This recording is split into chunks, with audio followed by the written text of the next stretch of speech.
Assalamu alaikum. This question is on torque. Force F of a 3I hat plus j hat in newtons is acting on a particle with position vector r equal 2I hat plus 4j hat meters. What is the resulting torque on the particle about a point 0 and 6 meters? So it's better to draw the coordinates here to show the point. So here we have 1, 2, 3, 4, 5, 6. So this will be x and y coordinates. This 1, 2, 3, 4, 5, 6. So our origin here is 0, 6, which means this point. And then we have the position of the particle is located at the 2I hat and 4j hat, which means it's located here. So we need to find the torque about this origin. This will become here is the point where I want to find my torque. So this will be the vector r.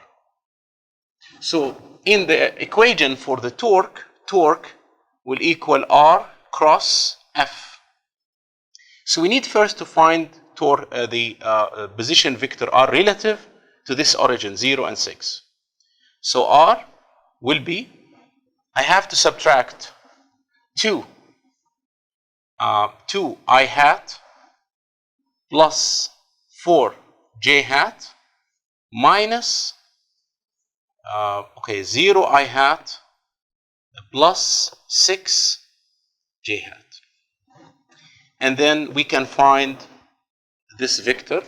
So it will be 2 minus 0I hat plus 4 minus 6j hat, which will yield 2I hat minus 2j hat. Now we know the position vector in meters. Then we can use the main equation. Torque will equal r cross f.